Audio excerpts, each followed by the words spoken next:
cewek itu selalu di posisi yang salah. Ketika dia nggak ngerespon pun akan dibilang pasti lu mancing. Ketika kita ngebalas dengan ramah karena mungkin ngeliat oh ya ini orang atasan saya atau apa, tapi malah direspon yang lebih menjijikkan dari orang itu ya kan, orang yang berusaha menggoda. Jadi kenapa nggak berani ngadu? Karena kita pasti di posisi yang salah. Pasti lu duluan, pasti lu respon, pasti lu makanya lu jangan kayak gini gitu. Jadi mendingan diem.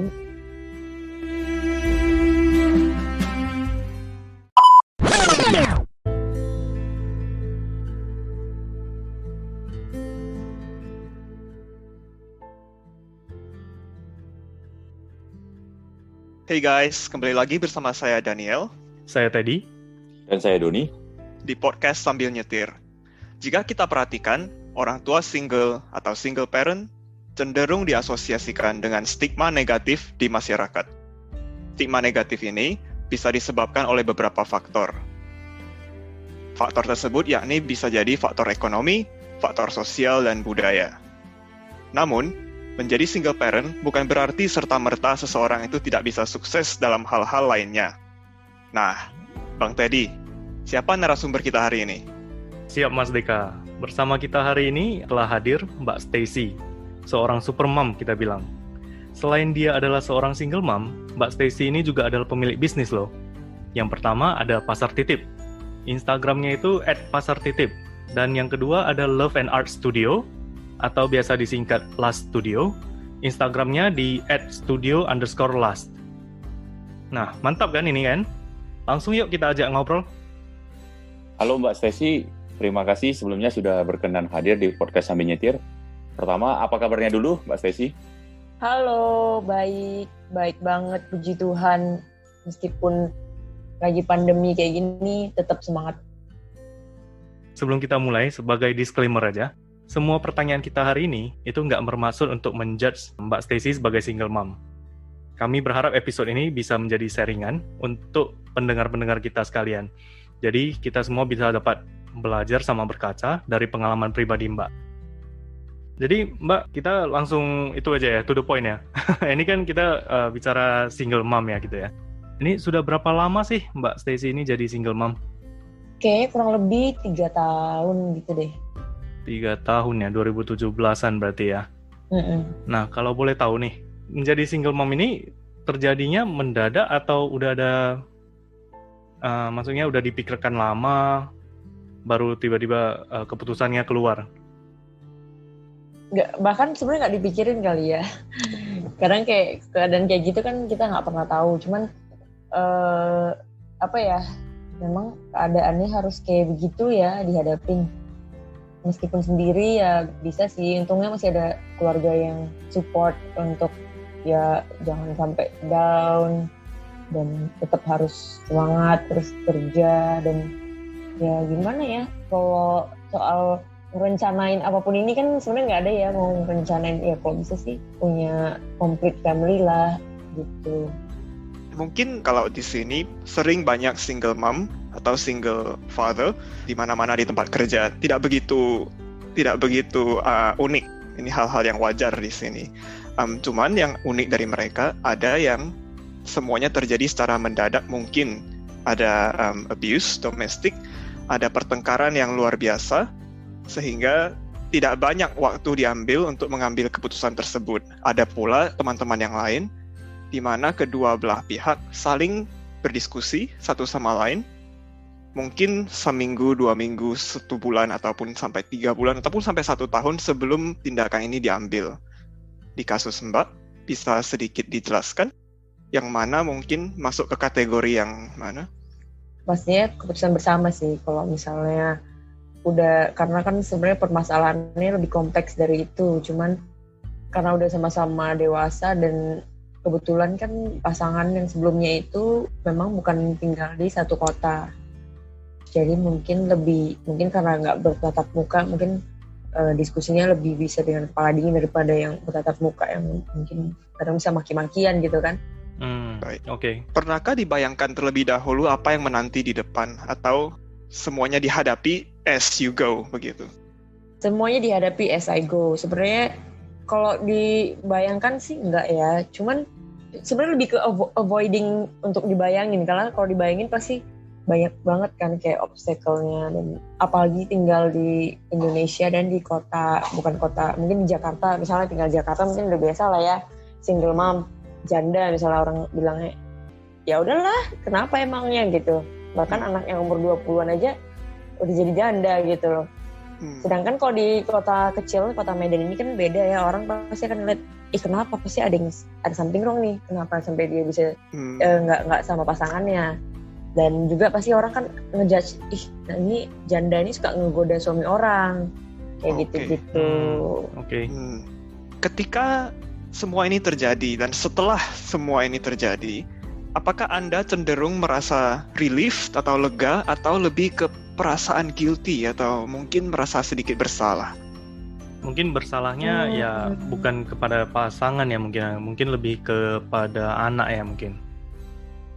Ya, lebih kepada anak sih. Cuman kalau misalnya mau diceritakan lebih detail, sebenarnya nggak bersalah juga sih. Karena memang si Anu pun ya tidak bertanggung jawab sama sekali, even financially. Jadi selama ini memang supportnya sendiri, tidak ada bantuan sama sekali. Jadi kalau mau dibilang merasa bersalah, nggak juga sih. Karena kadang gini ya, kalau misalnya kita dalam suatu hubungan, kadang kalau memang hubungannya tidak negatif dan tidak bagus juga untuk anak kita, mendingan kita left that relationship, bukannya malah stay, terus anak nonton kedua orang tua berantem, kan sebenarnya malah makin merusak mentalnya kan, apalagi dari masih kecil gitu. Jadi I think it's best, mendingan ya udah jangan sama. Tapi tergantung, kalau misalnya pasangannya mau bertanggung jawab, boleh. Kalaupun enggak, ya udah, sebagai seorang ibu nggak mungkin saya menelantarkan anak saya kepada siapapun itulah ya, karena kan ya yang melahirkan ibu ya, yang memperjuangkan segala macam juga ibu. Kalau boleh tahu sekarang putra ya ini ya? Iya, putra. Umur berapa tahun sekarang? 5 tahun sebulan lah. Oh, berarti sudah harus masuk ke primary school atau SD ya? Iya, tahun depan. Saya nih membayangin, mestinya Mbak Stacy ini sangat tough ya. Saya ingin tahu juga nih, bagaimana sih tipikal sehari-harinya Mbak? A day in a life of a single mom. Dari bangun pagi sampai malam. Iya, kan mesti cari bangun pagi sampai malam. Ya, secara umum gitu ya. Secara umum, kalau saya cerita saya aja ya. Kalau saya bangun subuh, karena subuh jam 5 saya sudah harus belanja ke pasar. Karena punya bisnis pasar online, jadi jam 5 itu udah bangun, belanja ke pasar, pulang lagi packing, segala belanjaan itu kita packing sesuai dengan nama customer, habis itu diantar ke customernya. Habis diantar ke customernya, selesai ya kan, karena lagi musim corona ini, jadi harus agak lebih bersih-bersih ya, mandi dulu, habis mandi ke workshop. Saya punya workshop untuk crafting, jadi knitting sama embroidery. Habis itu selesai, kadang pulang ke rumah dulu makan siang. Terus karena mungkin di kota Medan gampang ya, mau pulang makan siang bisa. Kalau Jakarta kayaknya pulang-pulang balik-balik udah jam 5 sore udah selesai. Udah harus pulang kantor. Jadi balik makan siang, balik lagi ke workshop, selesai sampai jam 5. Pulang jagain anak. Jadi selama anaknya nggak nyariin. Iya, makanya di pagi sampai siang itu anak nggak nyariin. Nah, kebetulan untungnya kan memang dia lengketnya sama neneknya.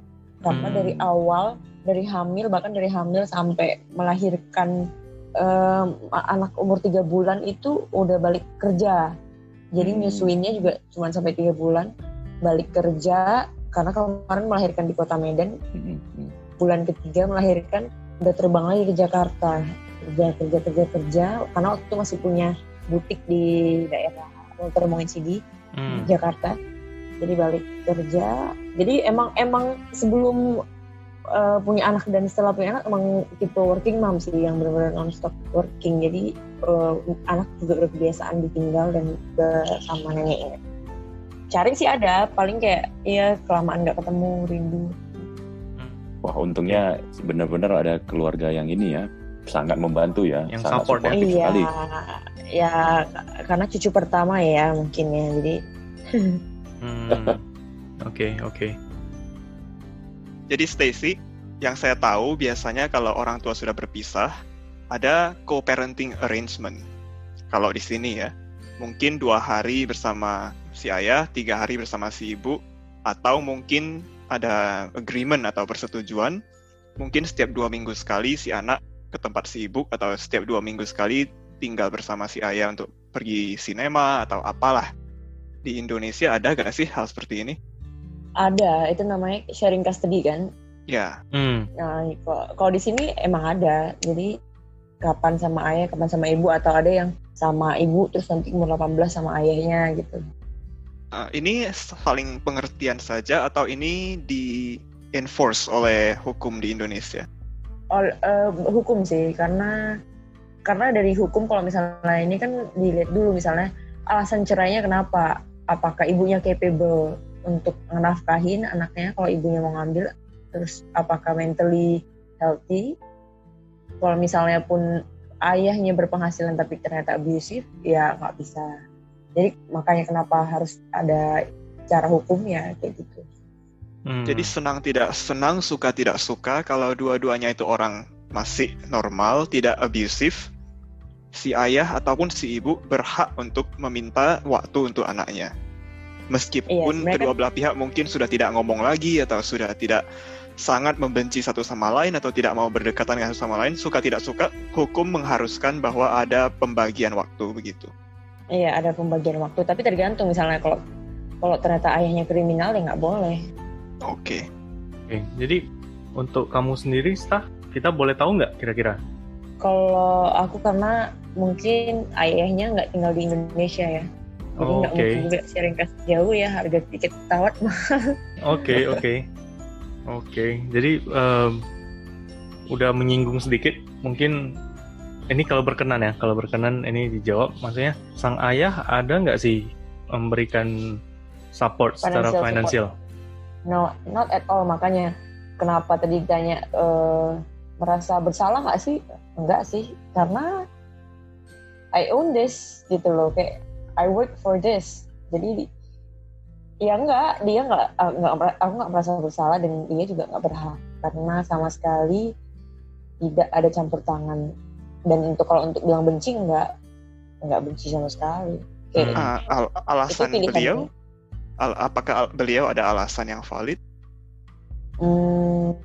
Udah lama sih ya nggak ngomong. Cuman ya awalnya kan karena emang financially unstable, karena apalagi di Jakarta kan dulu, pas itu kan dulu di Jakarta, sama-sama di Jakarta, jadi kayaknya nggak cukup lah untuk satu anak lagi, ngebiayain satu anak lagi. Jadi ya gimana ya, sebenarnya susah juga ya, apalagi sebagai laki-laki harusnya udah tahu kan ke tanggung jawab dan kewajibannya, nggak perlu dikasih tahu lagi. Tapi di saat lelaki itu nggak mau dan nggak ada usaha untuk bertanggung jawab, kita sebagai wanita kayaknya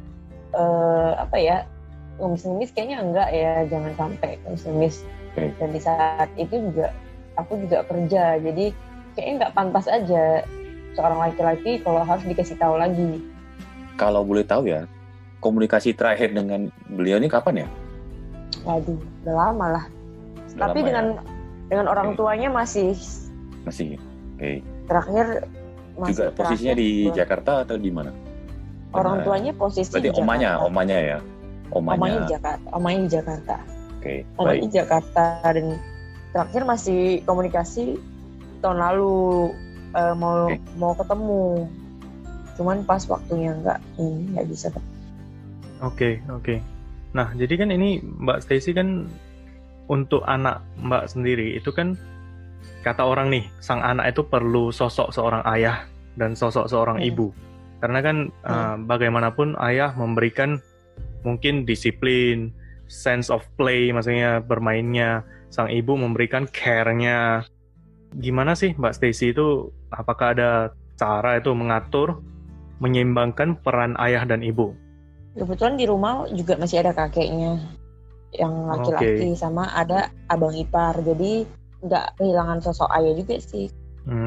Terus dia ada saudaranya juga, seponakanku cowok juga, jadi umuran ya berarti teman. Enggak, lebih kecil 2 tahun, jadi ada teman bermainnya, terus di rumah juga ada cowoknya, jadi nggak sih sebenarnya untuk di zaman sekarang nggak sekompleks itu lagi ya, apalagi anak sekarang tuh udah ngerti. Bahkan untuk anakku sendiri, surprisingly dia kayaknya ngerti gitu, dia nggak punya ayah.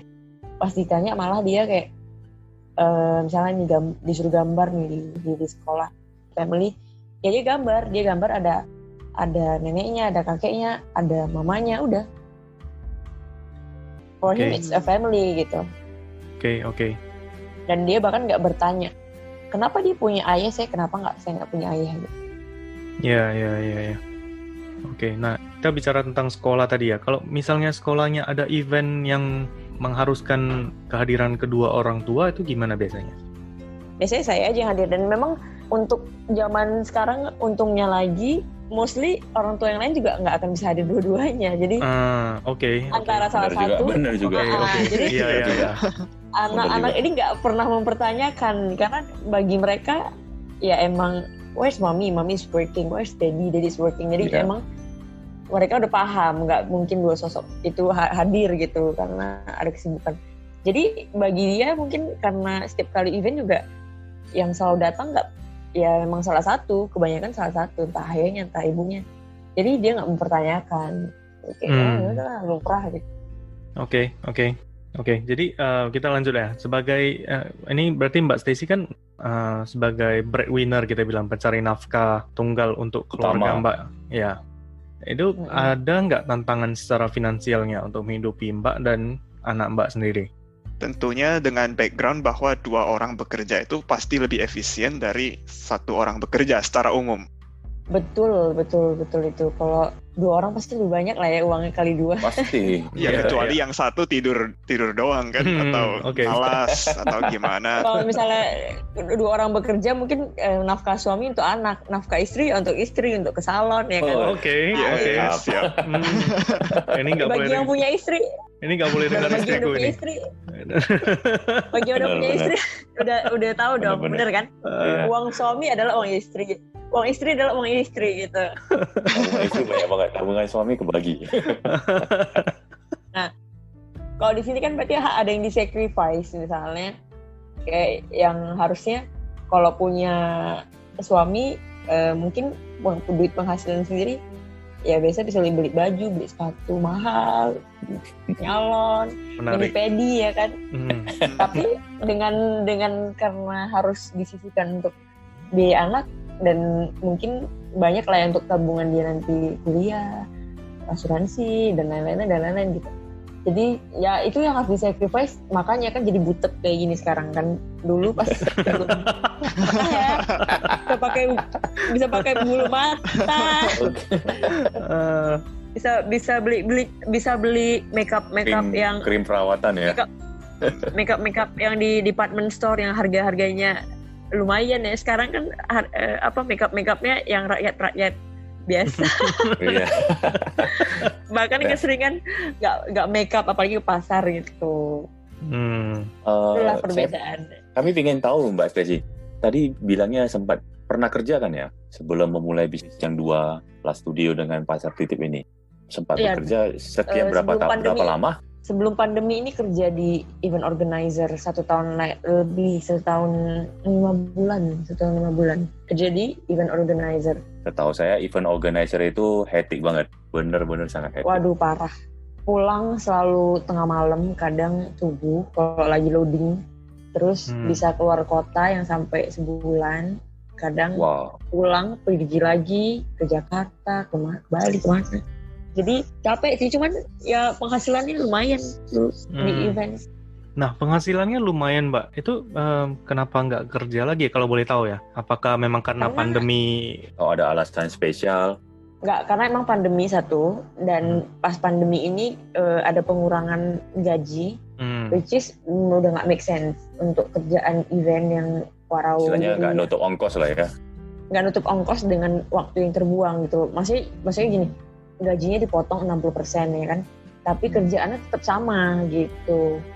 Kayaknya nggak make sense dong. Misalnya lu kerja 12 jam, tapi gajinya dipotong 60%. Ya males, mendingan gue nyari kerjaan sampingan lain gitu. Oke. Jadi sempat dipotong 60% juga? Oh pernah. Sebulan pertama pas dipotong itu, bulan kedua langsung minta resign. Kenapa? Karena gaji itu udah nggak nutup, bahkan untuk bensin aja udah habis, belum makan siang. Dan tadinya kan kita dapat catering di kantor, tapi sejak pandemi itu catering di-cut, gaji jadi 60%, kerjaan sama. Jadi gajinya nggak bisa ditabung dong. Makan siang harus beli. Pagi-pagi nggak mungkin lagi dong bisa masak, nggak ada waktu lagi. Jadi mau nggak mau beli 30.000 kali lah sebulan, belum bensin. Kembali ke bagian pekerjaan ya, bagi kami semua ini ya belum bisa membayangkan mungkin ya. Sebenarnya ketika kerja ya dengan statusnya Mbak Tracy sebagai single mom tuh ada kendalanya nggak sih, atau susahnya nggak, atau ada diskriminasi? Kendalanya mungkin suka digangguin kali ya. Oh ya? Sama yang cowok-cowok klien misalnya, suka digoda-godain. Ini tingkatannya sangat tidak mengenakan atau sudah sama tidak nyaman lah gitu, atau masih normal saja? Kalau di Indonesia ini ya sorry ya, walaupun ini disclaimer dulu, ini sebenarnya bukan hal yang normal dan tidak boleh jadi normal. Misalnya lihat cewek cantik sedikit lewat catcalling istilahnya. Nah, apakah lebih dari itu atau bagaimana? Lebih dari itu pastinya. Lebih dari itu lagi. Iya, jadi itu sebenarnya tergantung ini ya, tergantung respon dari diri sendiri. Kalau misalnya catcalling aja sebenarnya menurutku udah it's not appropriate. Iya. Tapi ya tergantung respon dari kita sendiri. Kalau misalnya kita merespon ya emang gatel gitu kan. Jadi kalau kita nggak merespon ya udah mereka akan stop. Tapi di lingkungan internal kerjanya, apakah ada mekanisme atau minimal tim internalnya deh mencoba memproteksi kan? Kalau tadi kan klien yang ganggu, ada nggak sih proteksi, atau mereka juga bahasa bodoh lah, bukan kena di saya gitu? Untuk yang sebenarnya kan kayak gini mau cerita juga takut ya, apalagi benar. Apalagi dengan status ini orang akan mikir balik lagi karena tinggal di kota kecil, jadi orang akan mikir pasti lu godain dulu, atau enggak pasti lu pakaiannya kayak gimana, padahal enggak. Cuman ya emang dengan status itu orang sangat salah sih.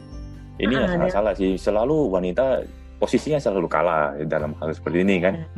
Walaupun saya sendiri juga tidak setuju, kami semua di sini tidak setuju pasti tentang untuk itu.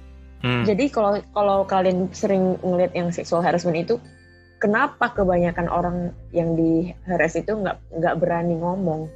Rata-rata itu semua nggak berani ngomong.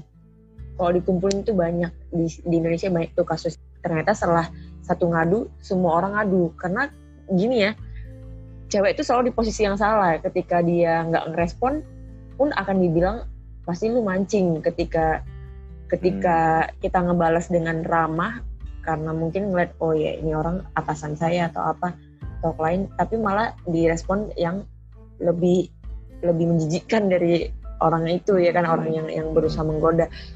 Jadi kenapa nggak berani ngadu? Karena kita pasti di posisi yang salah, pasti lu duluan, pasti lu respon, pasti lu makanya lu jangan kayak gini gitu. Jadi mendingan diem, dan orang yang berusaha aneh-aneh juga nggak usah digubris. Tapi setelah mungkin kadang si pelaku juga berada di posisi yang lebih tinggi di hierarkinya lebih tinggi di perusahaannya. Iya. Benar. Dia bukan yang paling bawah kan, bukan satpam yang melakukan ini. Biasanya direkturnya atau mungkin bos atau manajernya atau siapa. Atau klien lah yang nggak mungkin kita offense karena nanti nggak dapet job misalnya gitu-gitu. Benar. Kalau di lingkungan kerja seperti apa? Gak mungkin di catcall di lingkungan kerja kan? Seperti apa sih diajak keluar atau? Kalau misalnya di aku sendiri macam-macam ya. Sebenarnya bahkan sebelum dengan status ini, pas di Jakarta dulu pernah kerja di agency, advertising agency. Oke. Beberapa kali ya juga ada yang kayak gitu. Cuman mungkin bagi mereka bercanda ya. Cuman bagiku pasti ada slightest pengen nyoba apa sih namanya kayak ombak lah, kayak ya mana tahu dia mau, ya udahlah gue bercandain aja, mana tahu kepancing gitu. Jadi sebenarnya ya banyak. Tapi pas yang paling keterlaluan mungkin yang setelah berstatus single mom ini, karena mungkin orang mikir di sini kan, oh ya udahlah dia juga udah nggak virgin, coba aja lah gue gitu. Jadi kayak ada yang emang langsung ngomong nanya mau nggak, ada yang masih kode-kodean, ada yang mungkin ada pernah klien minta foto yang kayak gitu, kayaknya sangat itu kurang gitu. Benar-benar menjengkelkan ya. Saya mau bayangin begini sih Mbak Stacey, ini tahun 2020 loh dan stigma itu masih sangat kental ya. Masih benar-benar sangat mengganggu beneran. Iya betul. Jadi kayak yang kayak gitu-gitu, yang kayak siapa namanya, orang-orang yang emang bener kata Daniel tadi, orang yang kayak gitu biasanya orangnya punya jabatan yang lebih tinggi, dimana kita kayak mau kalau misalnya dia satpam ya gue marahin anjing gitu kan. Tapi ini kan karena di atasan kan nggak mungkin kita marahin. Benar. Di satu sisi kita butuh kerjaan ini, kalau dipecat gimana? Terus kalau misalnya kayak klien, nanti kalau diaduin ke atasan, dia ngomongnya yang berbeda dengan apa yang kita ngomong, nanti kita istilahnya difitnah lah ya. Ya udahlah mending diamin aja, nggak usah dibales gitu.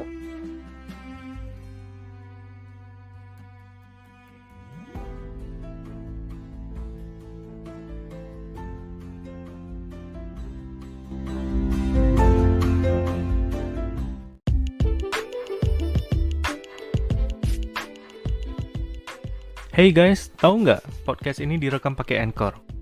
Anchor itu adalah platform gratis untuk buat podcast lo sendiri. Ngerekam di Anchor itu mudah banget, literally mudah banget dong. Lo bisa ngerekam semua episode podcast dari HP ataupun komputer. Zaman sekarang nih ya, HP kalian itu mikrofonnya udah canggih banget. Ada noise cancellation, ada volume normalizer-nya juga. Jadi ngerekamnya pakai HP aja, nggak usah ribet beli mic khusus lagi. Anchor juga bakalan publish podcast kalian di platform seperti Spotify, Apple Podcast, Google Podcast, dan masih banyak platform streaming podcast lainnya. Podcast kalian juga bisa dapat uang loh di Anchor ini. Nggak terikat dengan berapapun pendengar podcast kalian. Seru kan? Semua yang lo perlukan untuk buat podcast, semua udah ada di Anchor. Kata pepatah nih ya, nggak coba maka nggak sayang. Nah, download dong aplikasinya Anchor, ANCHOR, di HP-mu dari Google Play Store ataupun Apple Store. Atau bisa juga langsung kunjungi websitenya dari laptop di anchor.fm untuk mulai langsung. Yuk!